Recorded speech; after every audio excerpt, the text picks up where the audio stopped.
Houthi গোষ্ঠীর ছোড়া একাধিক ব্যালিস্টিক ক্ষেপণাস্ত্র সোমবার সফলভাবে প্রতিহত করেছে সৌদি আরবের আকাশ প্রতিরক্ষা ব্যবস্থা।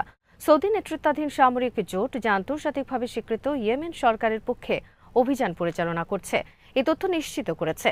সাম্প্রতিক এই হামলা ইয়েমেনের চলমান সংঘাতকে নতুন করে উস্কে দিয়েছে এবং উভয় পক্ষের মধ্যে বিদ্যমান উত্তেজনা আরও বাড়িয়ে তুলেছে। সৌদি নেতৃত্বাধীন জোটের মুখপাত্র কর্নেল তুর্কি আল মালকি সামাজিক যোগাযোগ মাধ্যম এক্সে দেওয়া এক বিবৃতিতে জানান, হুথি বিদ্রোহীরা ইয়েমেন থেকে সৌদি আরবের দক্ষিণাঞ্চল লক্ষ্য করে ব্যালিস্টিক ক্ষেপণাস্ত্র নিক্ষেপ করে। তবে সৌদি আকাশ প্রতিরক্ষা ব্যবস্থা দ্রুত সেগুলো শনাক্ত করে এবং আকাশেই সফলভাবে ধ্বংস করে দেয়। ফলে ক্ষেপণাস্ত্রগুলো কোনো লক্ষ্যবস্তুতে আঘাত হানতে পারেনি এবং তাৎক্ষণিকভাবে হতাহত বা ক্ষয়ক্ষতির কোনো তথ্য পাওয়া যায়নি। এই হামলার কয়েক ঘণ্টা আগে ইয়েমেনের প্রতিরক্ষা মন্ত্রণালয় জানায়, দেশটির সরকারি বাহিনী রাজধানী সানার আন্তর্জাতিক বিমানবন্দরের রানওয়েতে হামলা চালিয়েছে।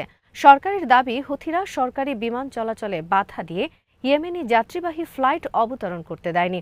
একই সঙ্গে তারা একটি ইরানি বিমানকে ইয়েমেনের ভূখণ্ডে অবতরণের অনুমতি দেয়, যা সরকারের ভাষ্য অনুযায়ী দেশের সার্বভৌমত্ব এবং আকাশ সীমা লঙ্ঘনের শামিল। সরকারি বাহিনীর এই পদক্ষেপের তীব্র প্রতিক্রিয়া জানিয়েছে হুথি গোষ্ঠী। সংগঠনটির সামরিক মুখপাত্র ইয়াহিয়া সারি এক বিবৃতিতে বলেন, সানা বিমানবন্দরে চালানো হামলা কোনোভাবেই বিনা জবাবে ছেড়ে দেওয়া হবে না। তিনি হুঁশিয়ারি দিয়ে বলেন, এই হামলার জন্য সংশ্লিষ্টদের প্রতিশোধ ও শাস্তির মুখোমুখি হতে হবে। ইয়াহিয়া সারি আরও অভিযোগ করেন, সানা বিমানবন্দরে হামলাটি সরাসরি সৌদি আরব পরিচালনা করেছে। তার দাবি, এই হামলার মাধ্যমে সৌদি আরব ইয়েমেনে চলমান উত্তেজনা প্রশমনের প্রচেষ্টা এবং বিদ্যমান যুদ্ধবিরতি কার্যত ভেঙে দিয়েছে। তিনি ঘোষণা দেন, এর ফলে হুথি গোষ্ঠী আর যুদ্ধবিরতি বা উত্তেজনা প্রশমন চুক্তিকে কার্যকর বলে মনে করছে না।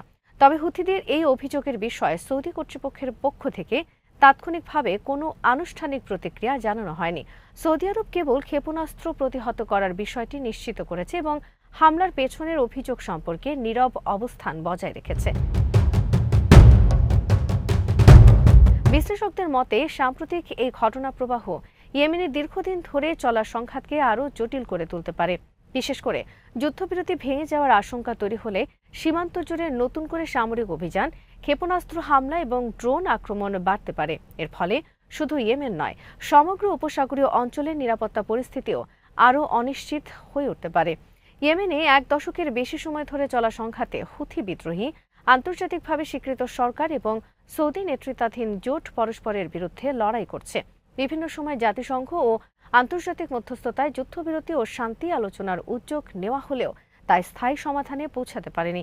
সর্বশেষ ক্ষেপণাস্ত্র হামলা এবং সানা বিমানবন্দরকে কেন্দ্র করে পাল্টাপাল্টি পদক্ষেপ আবারও প্রমাণ করল যে দেশটির সংকট এখনও অত্যন্ত অস্থির এবং যে কোনো সময় আরও বড় আকার ধারণ করতে পারে।